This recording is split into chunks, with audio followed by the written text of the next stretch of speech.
Let's now consider Chapter 18, Abnormal Psychology in the Law. We'll start with a few basic terms that you might be familiar with. Confidentiality basically means what happens in therapy stays in therapy. There are three notable exceptions. See if you can name one or more of them.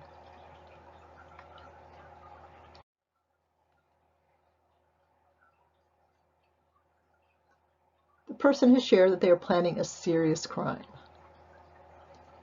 The person, according to your professional estimation, is a danger to themselves or others. And the person is a minor, an elder, or another protected class, such as an intellectually disabled person. Under these considerations, you cannot maintain confidentiality. Of course, as a therapist, you need to share that with your client before they disclose any of these particular issues.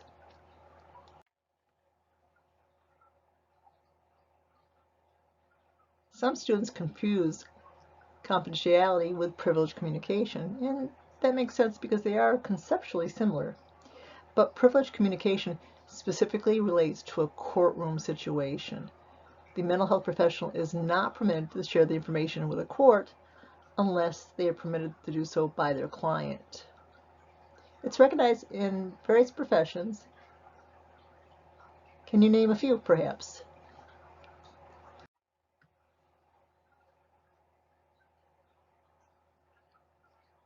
So a similar circumstance exists between a lawyer and their client, and it's rather parallel to the situation between a priest and their parishioner, amongst other situations.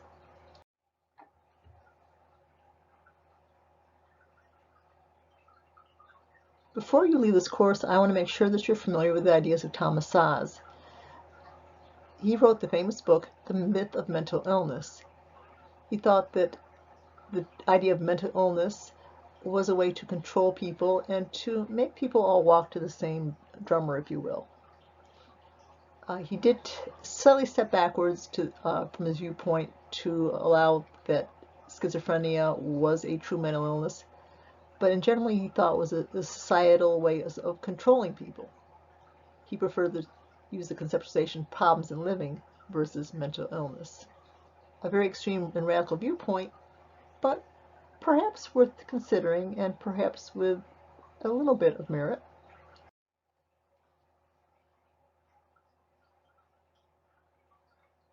If you watch shows like Law and Order, you're probably familiar with the duty to warn principle, sometimes called the Tarasov principle. It was named after Tatiana Tarasov, who in 1969 was brutally murdered by a graduate student. The graduate student was obsessed with her and had seen the mental health professional of his university and Tatiana's university. He indicated that he was planning to murder Tatiana. The therapist thought it to be a credible threat. The therapist contacted the university police, who interviewed him and thought he was perfectly safe and just told him to stay away from her. Upon her death, the parents sued both the doctor and the university, that is specifically the university police, as part of the university. Their lawsuit came to nothing. The therapist did his due diligence according to the law then. He contacted the university police. The university police were held to be unaccessible for lawsuit, and nothing came of it, with the exception that the duty to warn principle was adopted by many states. So if a mental health professional is seeing someone and there's a credible threat in their estimation to a specific person, that therapist has obligation to reach out to that specific person and share the threat. So this is our duty to warn principle.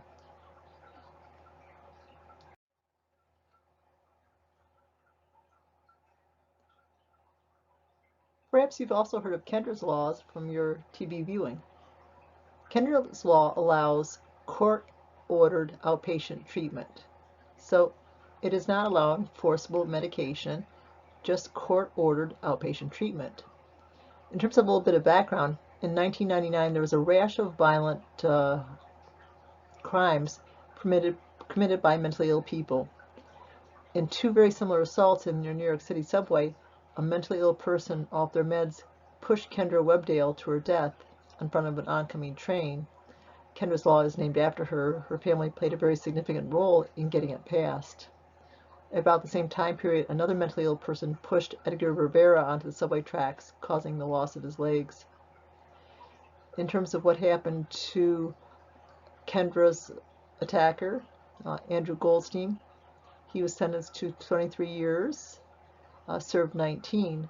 So he was not able to use, or did not choose to use, the insanity defense. He was released from Sing Sing in 2018. During his crime, he was psychotic.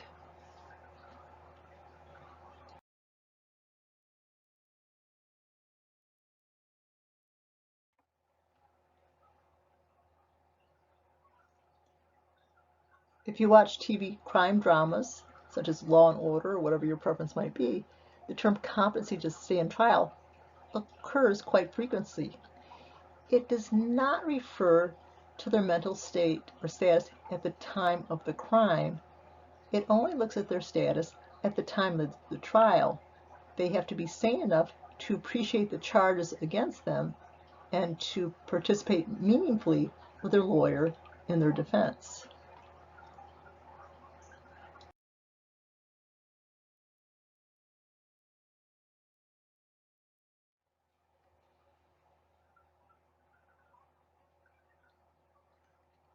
Let's consider the insanity defense in terms of its history and how it's currently used in the US. Let's start with how often it's used. You may or may not have covered this in Intro Psych. Do you think it's 1% of criminal court cases? 8%? 12%? Perhaps more? Would it surprise you to learn that it's used in far less than 1% of criminal court cases?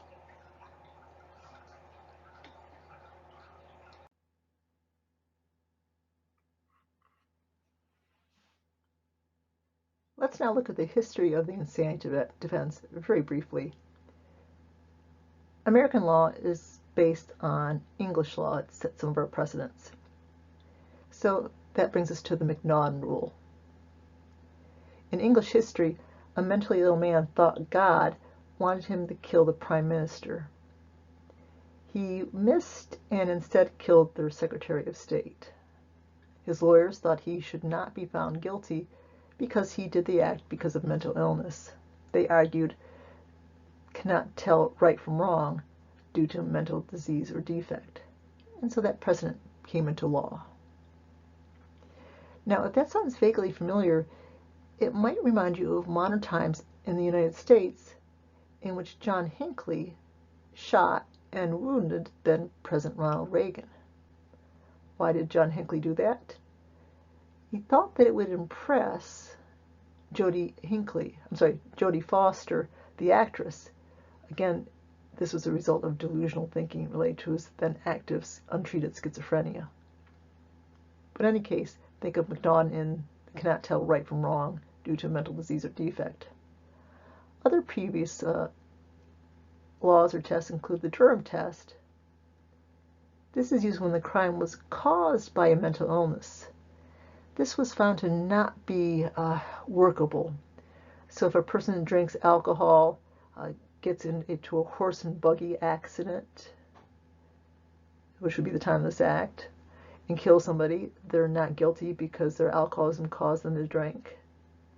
Or if their alcoholism caused them to lose their temper and kill somebody, obviously that wouldn't be acceptable to our society. So this was of limited use for a limited time period. We also had the precedent of the irresistible impulse. The person could not stop themselves. For example, a man comes into a situation where his wife is having intercourse with their next door neighbor and he kills them both. It would be argued the irresistible impulse. Again, not very useful. No previous mental illness. The person just could not stop themselves.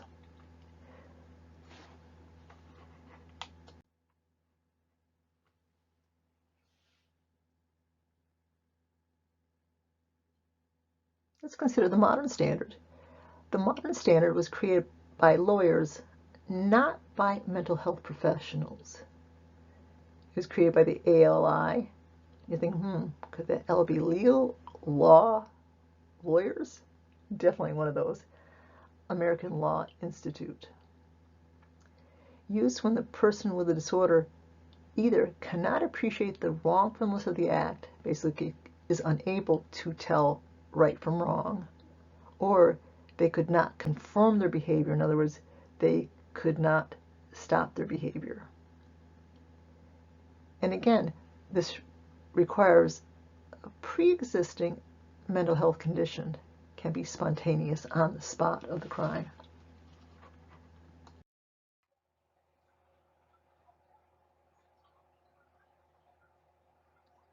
Let's consider the general term commitment and look specifically at New York State. The term commitment refers to the involuntary placement of a person with a mental health disorder in a mental facility. There are two types. The person has committed a crime. The other type, the person has committed no crime, and yet you're going to place them in an institution.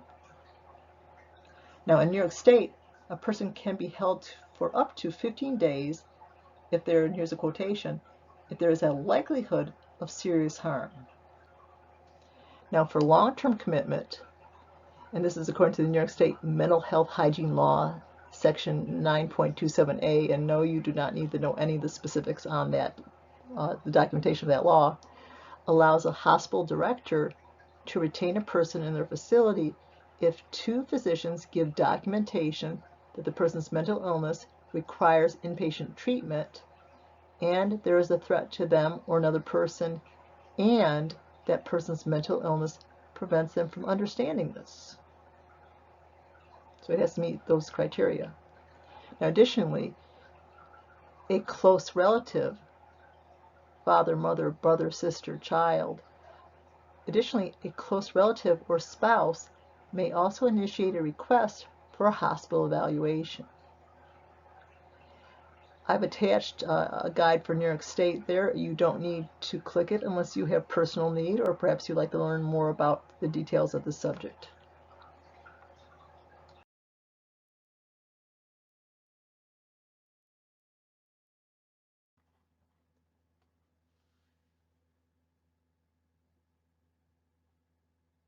Let's look at legal precedents in which the basic rights of either the intellectually disabled or mentally ill were obtained, not through gifts, but by court battles. The first case, Addington versus Texas. Specific to involuntary commitment to a facility. In the past, people were placed in facilities when they did not represent a danger to themselves or others. They were simply violating social norms. Or there might be a potential vague and unsubstantiated for danger. This standard is that there must be a clear and present danger to deprive somebody of their civil rights. The next case, Wyatt versus Stickney, establishes minimal standards of care such as treatment, such as privacy, such as clothing, to get mail, to get adequate food, and food of a reasonable quality, and so on. Basic human standards that should not have to have been fought for, and yet they were. Next case, O'Connor versus Donaldson. This is not related to involuntary commitment, but rather long-term confinement in a facility. This is deemed appropriate only if the person was dangerous. Many people were being incarcerated just because they were not getting better, because adequate treatment was not being given, and the conditions were so horrible that it actually made the mental illness worse. So custodial confinement must be when needed, that is, if the person is dangerous to themselves or others. And if these basic tenets are not met, this case also established precedent to get cash awards when the person's rights were violated. Next one, Youngberg versus Romeo. the person must be placed in the least restrictive circumstance and environment. So if they can be treated successfully with outpatient care, that should be used instead of inpatient care. If it must be inpatient care, they should give free access to the ward facilities. If that's not possible, again, so you can't put a person in a straitjacket or solitary confinement. If a lesser circumstance and treatment would be effective and safe. Last one, Rogers versus Oken, established the right to refuse some types of treatment.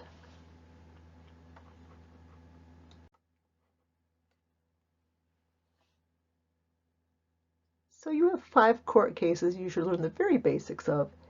And for each one, I'm going to give you a mnemonic. Some are better than others, and I admit some are rather lame or limited, but if you find anything more clever that you can think of, by all means, share it with your classmates and share it with me. Okay, first one is Addington versus Texas. So I want you to think about Texas. What comes to mind in Texas? And think of it in terms of a dangerous state. Why dangerous?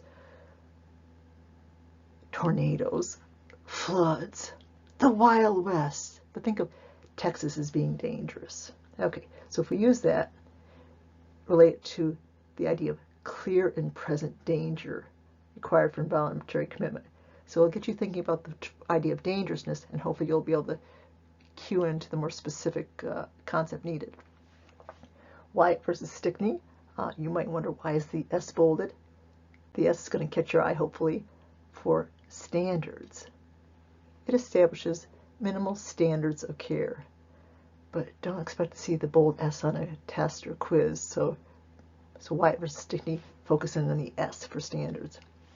Next one, O'Connor versus Donaldson, and this requires that you be willing to misspell O'Connor with 2 C's. It doesn't have 2 C's, but pretend it does, because we can use those 2 C's for custodial confinement. Custodial confinement is only allowed if the person is dangerous, and if it is inappropriately used, we can get cash again. So focus on that 2 C's, even though, again, it really doesn't have 2 C's. Next one, Youngberg versus, what's Romeo, but let's read it as Romeo. Think of Romeo and Juliet, the young lovers. The 2 families tried to restrict the young lovers, and it ended in disaster, both their deaths. So think of it not being good to restrict the young lovers. It's not good to restrict Romeo and Juliet. Again, they'll help you think of Romeo as an, that's the Romeo one. Don't restrict the young lovers. So again, hopefully that will help you think of least restrictive environment. And the last one, Oken, kind of like the word oral. It begins with the O, 4 letters, short word. Okay, so think of oral as in maybe oral medications. So Oken, I know it's as pressing as a jump, but it's the best I can help you with. So Oken like an oral, so right to refuse basic treatments like oral medications. So if it's useful, use them. If not, well, then find another way, just maybe perhaps writing them over and over.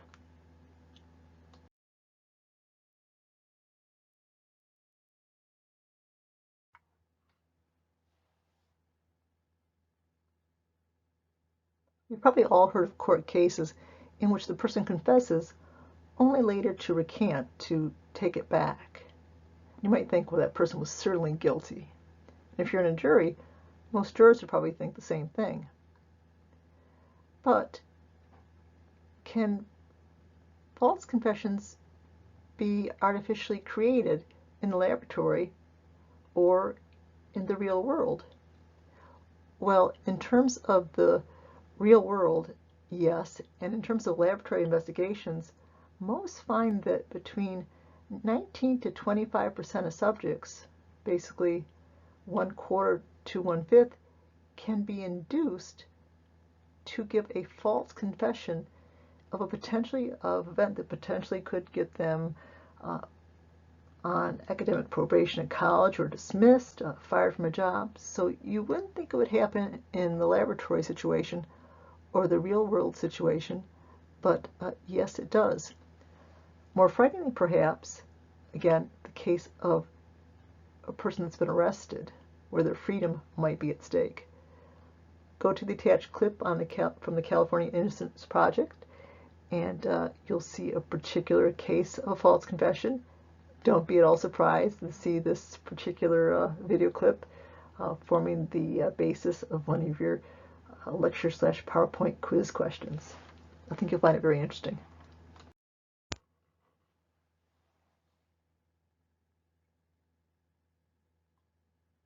Let's consider eyewitness testimony. Perhaps someday you'll end up on a jury. Perhaps that will be a criminal court case in which the person's freedom might be at stake. Jurors are typically very impressed by eyewitness testimony. They put a lot of stock into it. They put a lot of weight into it. But should they be that impressed? Should they put that much weight into it? Go to the attached clip from the California Innocent Project, and you might get some rather surprising information.